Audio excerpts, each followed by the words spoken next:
बिस्मिल्लाहिर्रहमानिर्रहीम। अस्सलाम वालेकुम। अल्फ़ा आईडी ट्यूटर में आपको हम खुशामदीद कहते हैं। ये हमारे पास एक ऑनलाइन स्टडी चैनल है जिसमें हम आपको मुख्तलिफ सब्जेक्ट्स के हवाले से लेक्चर्स देंगे और इसमें आपको समझाया करेंगे डिफरेंट सब्जेक्ट्स के हवाले से। तो आप लेक्चर्स लेने से पहले काइंडली बेल आइकॉन को ज़रूर प्रेस करें और चैनल की सब्सक्रिप्शन में आएँ। मेरा नाम आबिद रसूल है और केमिस्ट्री के हवाले से यहाँ पे हम आपको लेक्चर प्रोवाइड करेंगे। केमिस्ट्री के आज स्टार्ट करते हैं बेसिक कॉन्सेप्ट से। देखिए, केमिस्ट्री से पहले स्टार्ट करने से पहले हमें इल्म होना चाहिए कि नॉलेज क्या है, नॉलेज किसे कहते हैं, हम क्यों इल्म हासिल कर रहे हैं, हमारा इल्म हासिल करने का मकसद क्या है। लाइन लिखी है मैंने यहाँ पर कि knowledge is an introduction to Allah almighty, knowledge is an introduction to Lord, कि ये खुदा ताला की ज़ात का एक तारुफ है। हमारे खालिक को हम जानने के लिए क्या हासिल करते हैं, इल्म हासिल करते हैं। बाकी सब बातें जो है वो सेकेंडरी हैं कि हम जो है वो नॉलेज से अपने लाइफ को स्टेबल करें, अपनी फैसिलिटीज़ के हवाले से आगे बढ़ें। लेकिन जो सबसे मेन और कोर पर्पस है वो नॉलेज का, वो क्या है, वो है introduction to Lord, introduction to Allah almighty. अब इस हवाले में साइंस या केमिस्ट्री किस तरह से हमारी मदद करती है, किस तरह से हमारे साथ हमारे तमाम तर कॉन्सेप्ट्स को एक्सप्लेन करती है, इस लाइन को एक्सप्लेनेशन के लिहाज से किस तरह कंसीडर करती है कि knowledge is an introduction to Allah almighty. तो हम केमिस्ट्री के सबसे मेन बेसिक डेफिनेशन से स्टार्ट करते हैं। केमिस्ट्री बुनियादी तौर पर है क्या। देखिए, केमिस्ट्री किसे कहते हैं। Chemistry is the branch of science that deals with the study of structure, composition and properties of matter. कि हमने जो हमारे पास इर्द गिर्द जो भी चीज मौजूद है, हमने अगर उसकी साख्त को देखना है यानी कि स्ट्रक्चर को देखना है, फिर उसकी कंपोजिशन को देखना है कि यानी वो बनावट किससे है, उसकी बनी किससे हुई है, कौन कौन से एलिमेंट उसमें आ रहे हैं जो उसकी बनावट में रोल प्ले कर रहे हैं, और फिर उस कंपाउंड की या उस किसी भी सब्सटेंस की वो प्रॉपर्टीज क्या रखता है। जब मैं किसी भी स्ट्रक्चर के हवाले से या किसी भी कंपाउंड या सब्सटेंस के हवाले से बात करता हूं कि उसका स्ट्रक्चर, कंपोजिशन और प्रॉपर्टीज है, तो मैं बेसिकली क्या डील करता हूं, मैं उसकी केमिस्ट्री डील करता हूं। फॉर एग्जांपल, ये मार्कर है मेरे पास, मैं कहता हूं ये मार्कर का स्ट्रक्चर है, ये एक सॉलिड स्ट्रक्चर है। लेट्स सपोज हम इस मार्कर की अब क्या डिफाइन करने जा रहे हैं, इस मार्कर को हम अब केमिस्ट्री के लिहाज से डिफाइन करने जा रहे हैं कि केमिस्ट्री बतानी है मैंने मार्कर की। केमिस्ट्री क्या है मार्कर की। देखिए, हमारे पास मैं बताता हूं कि इसका स्ट्रक्चर क्या है, इसका स्ट्रक्चर सॉलिड है। फिर इसकी कंपोजिशन क्या है। कंपोजिशन देखिए क्या है कि ये बनी किससे हुई है। देखिए, ये प्लास्टिक से बनी हुई है। प्लास्टिक किससे बनता है, वो कार्बन से बनता है। और उसके बाद हमारे पास इसकी प्रॉपर्टीज क्या है। प्रॉपर्टी से मुराद कि अब मैं इसको अगर जलाता हूं तो क्या जलती है या नहीं जलती, अगर मैं इसको पिघलाता हूं तो पिघलती है या नहीं पिघलती, या इसका किसी से रिएक्शन करवाता हूं, तो ये सारी बातें क्या हैं, ये इसकी केमिस्ट्री है। तो अगर हम बात करें कि केमिस्ट्री में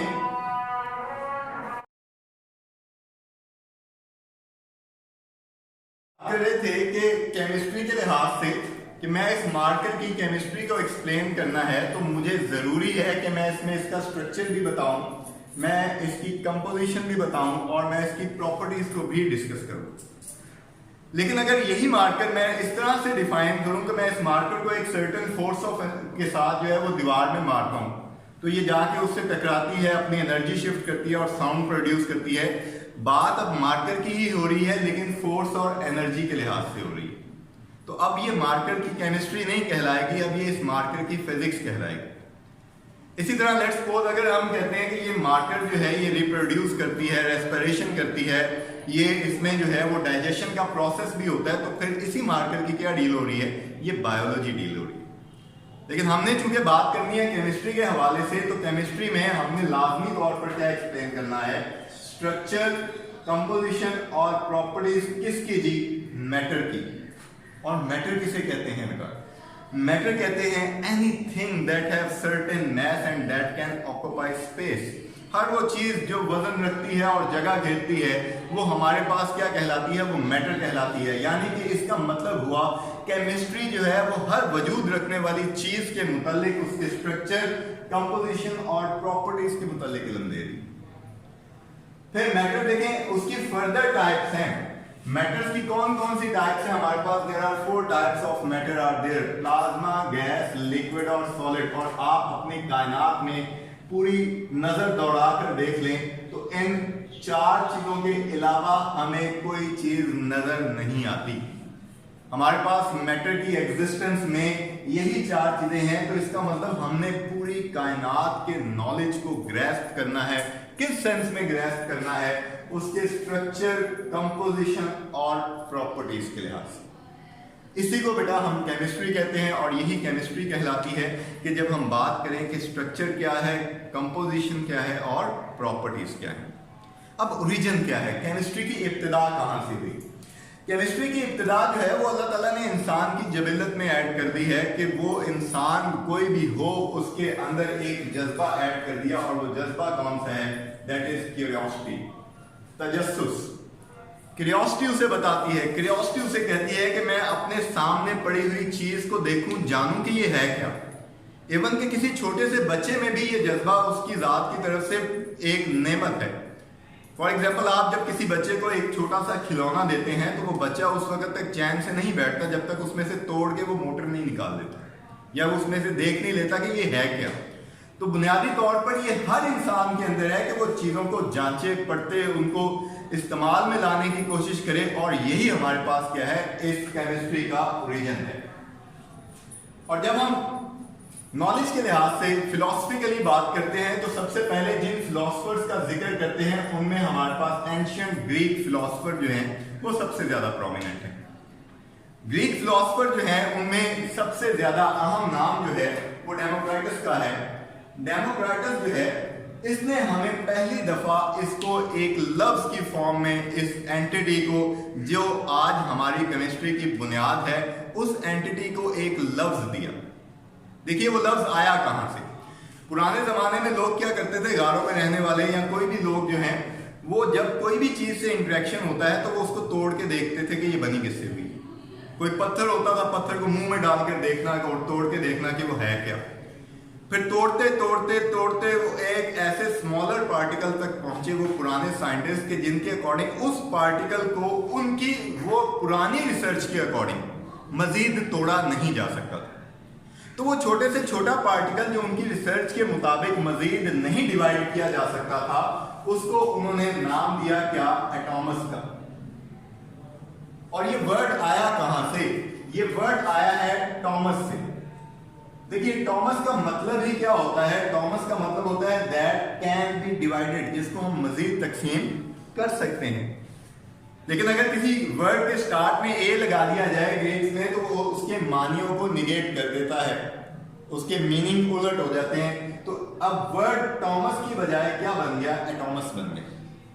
तो एटॉमस का मतलब क्या हुआ? Indivisible that can't be divided further, जिसको हम मजीद तकसीम नहीं कर सकते, जो मजीद तकसीम नहीं किया जा सकता। और यही वर्ड जो है एटॉमस का वर्ड आहिस्ता आहिस्ता आहिस्ता आहिस्ता जुबान ज़द-ए-आम हुआ और जुबान ज़द-ए-आम होते होते ये किसने चेंज हो गया? ये एटम में चेंज हो गया। तो ये एटम का जो वर्ड हमने डिराइव किया है, ये बेसिकली किससे डिराइव किया है? ये एटॉमस से डिवाइड किया।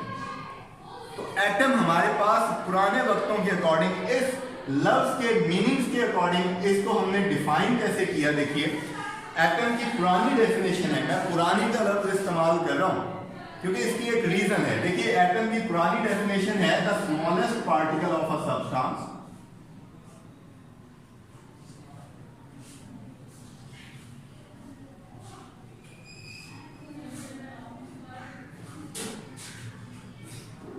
that can not be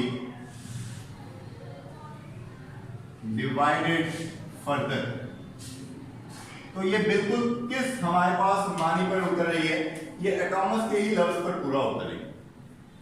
तो हमारे पास ओल्ड डेफिनेशन जो एटम की हुई, वो ओल्ड डेफिनेशन क्या हुई? The smallest particle of a substance that can not be divided further. देखिए, किसी बात का इंग्लिश की ट्रांसलेशन समझ आ जाना इसका मतलब नहीं है कि हमें साइंस का कॉन्सेप्ट समझ आ गया।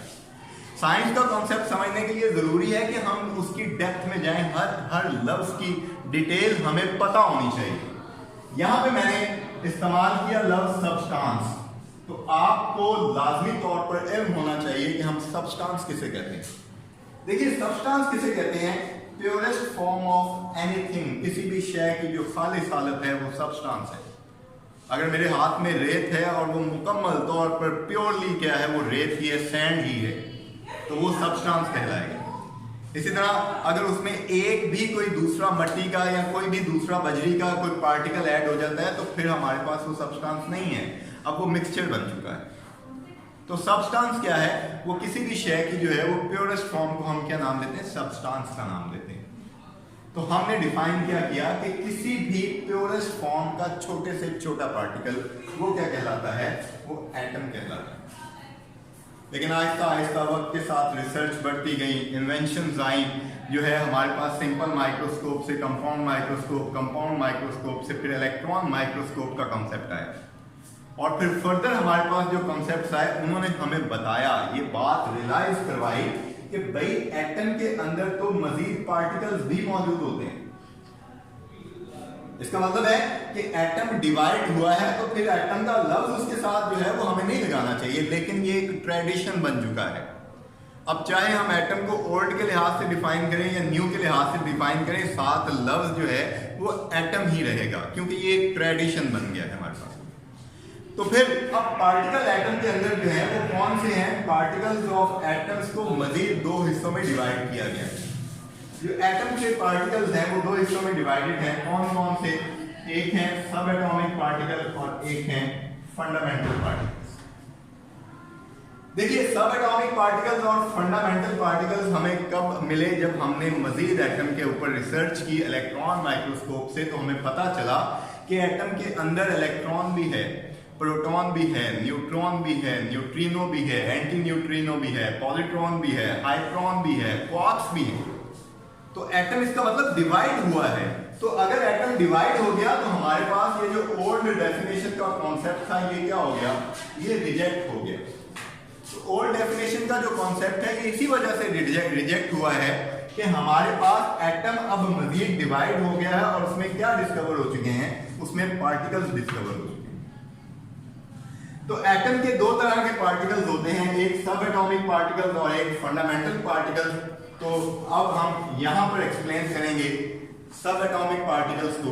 देखिए, सब एटॉमिक पार्टिकल्स क्या होते हैं? देखिए, सब एटॉमिक पार्टिकल्स क्या होते हैं? वो तमाम के तमाम पार्टिकल्स जो एटम के अंदर मौजूद हैं, जो एटम के अंदर पाए जाते हैं, जिनकी वजह से एटम की एग्जिस्टेंस है, उन तमाम पार्टिकल्स को ओवरऑल हम क्या नाम देते हैं? हम उन तमाम पार्टिकल्स को ओवरऑल सब एटॉमिक पार्टिकल्स का नाम देते हैं। तो all the particles of atom are collectively called as sub atomic particles. तो तमाम के तमाम एटम के particles are collectively known as sub atomic particles. For example, इसमें electron, proton, neutron, neutrino, anti neutrino, positron, hadron और quark, और इसके अलावा भी कितने अब तक सब एटॉमिक पार्टिकल्स डिस्कवर हो चुके हैं? There are more than 100। एक एटम की स्मॉलनेस का अंदाजा आप इस बात से लगाते हैं, वो कहता है आप अपनी लेड पेंसिल से एक डॉट लगाते हैं। देखिए, लेड पेंसिल का एक डॉट जब पेज पे लगाया जाता है, उस एक डॉट में 2 मिलियन एटम होते हैं। उस एक डॉट में कितने? 2 मिलियन या 20 लाख एटम पाए जाते हैं, और हम उस 20 लाख एटमों में से एक एटम उठा रहे हैं और उस एक एटम को भी मजीद डिवाइड करके देखा हमने नई रिसर्च के अकॉर्डिंग कि उसमें कितने पार्टिकल पाए जा रहे हैं। देयर आर मोर देन 100 सब एटॉमिक पार्टिकल्स आर प्रेजेंट। और उनमें अब तक डिस्कवर होने वाला जो सबसे छोटा सब एटॉमिक पार्टिकल है वो क्या कहलाता है? वो क्वार्क कहलाता है। उसे हम क्वार्क का नाम कहते हैं, और ये अभी तक डिस्कवर होने वाला सबसे छोटा सब एटॉमिक पार्टिकल। क्लियर हो गया? फिर दूसरे पार्टिकल्स जिनको डिफाइन किया जाता है उनको नाम दिया गया है फंडामेंटल पार्टिकल्स का और बेसिक पार्टिकल्स का।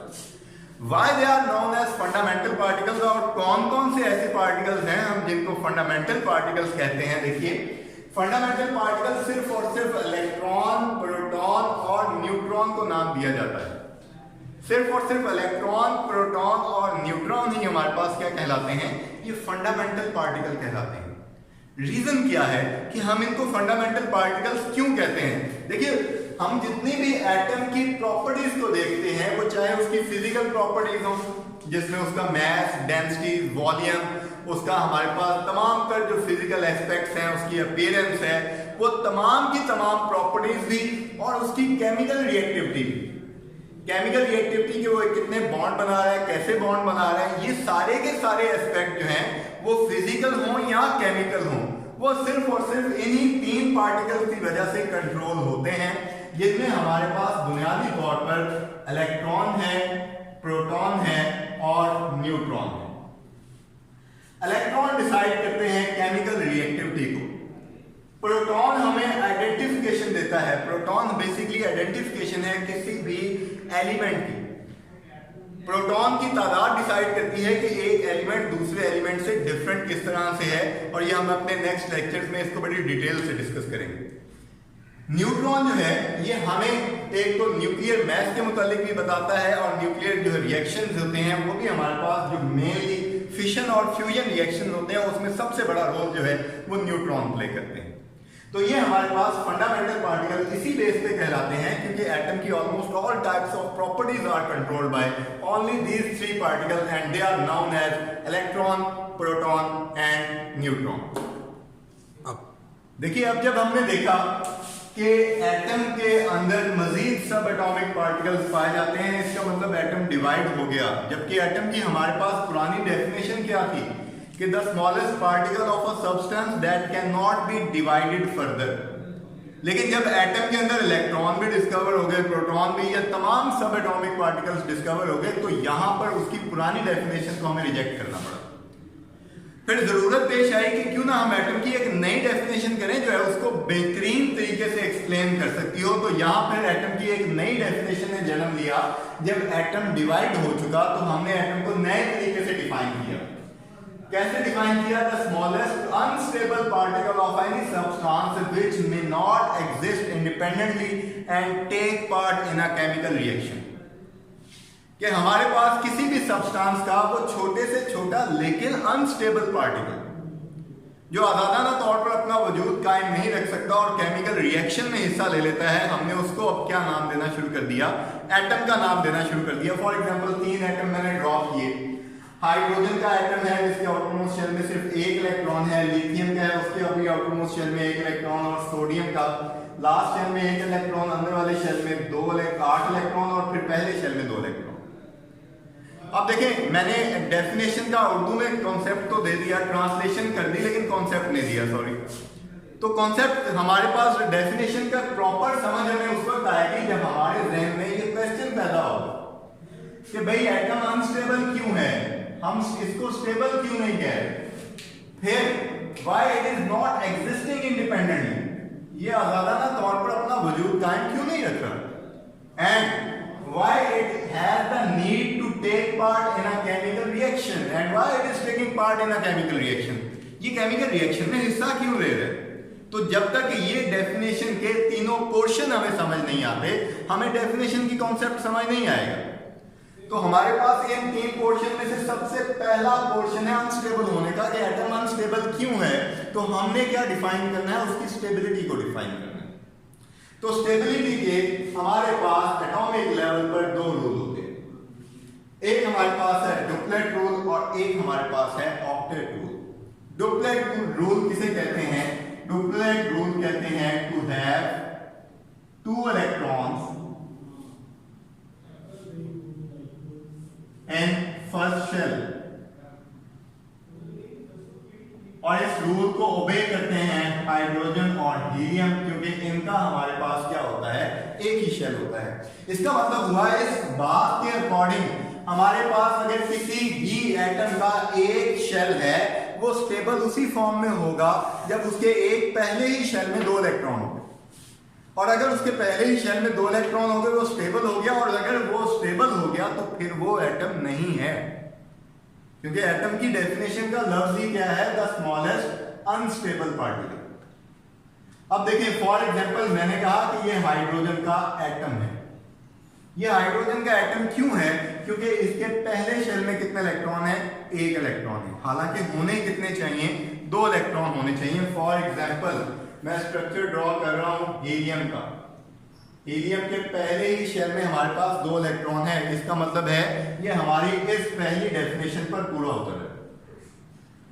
जब ये हमारी पहली डेफिनेशन पर पूरा होता है तो इसके पहले ही शेल में 2 इलेक्ट्रॉन है, इट मींस कि ये स्टेबल है। और जब ये स्टेबल हो गया, हीलियम का ये एटम है तो मोनोएटॉमिक है, लेकिन हम इसको एटम नहीं कहेंगे, बल्कि ये क्या बन गया?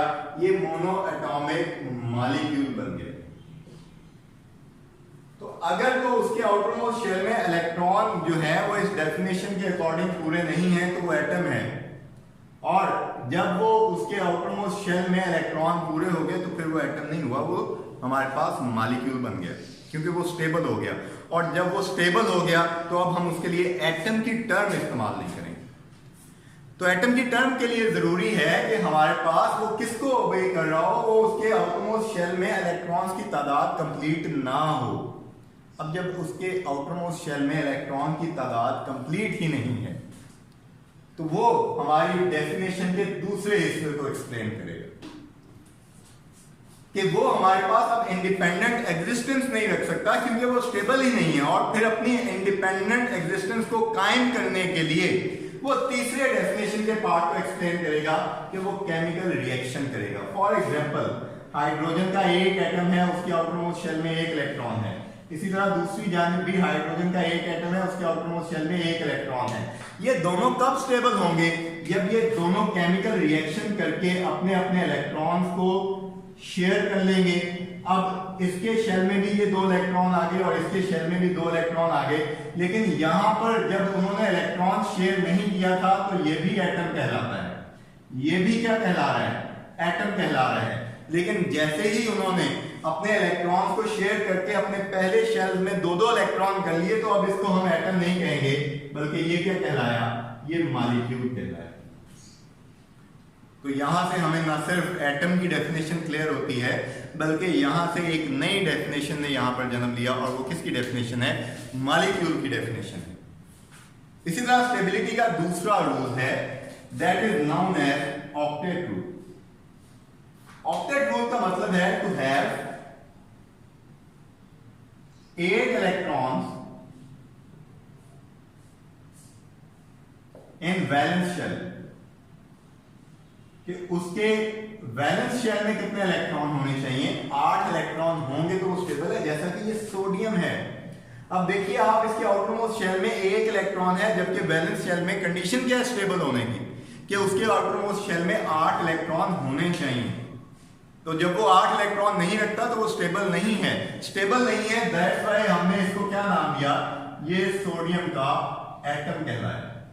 तो ये हमारे पास प्रॉपर डेफिनेशन हुई एटम की, कि एटम क्या है? It is the smallest unstable particle. Why it is unstable particle? Because it is not satisfying the duplet rule and octet rule. And to satisfy these all type of rules, it cannot exist independently, and to prove all these rules, it will take part in a chemical reaction, because it is the utmost desire of any atom to have 2 electrons or 8 electrons in its outermost shell. तो ये आज का concept था। I hope कि आपने इसको बहुत अच्छे तरीके से कंसिडर किया होगा और आपको समझ भी आया होगा। तो इसके साथ ही इजाज़त चाहूँगा, लेकिन इससे पहले हम आपसे दोबारा रिक्वेस्ट करेंगे कि आप इस वक्त अल्फा आईटी ट्यूटर को देख रहे हैं, और जब सी ऑफ करने से पहले हमारे बेल आइकॉन बटन को दबाना मत भूलिएगा और सब्सक्राइब कीजिएगा चैनल को। बहुत शुक्रिया आपका। अल्लाह आपका निगहबान हो। अल्लाह हाफिज़।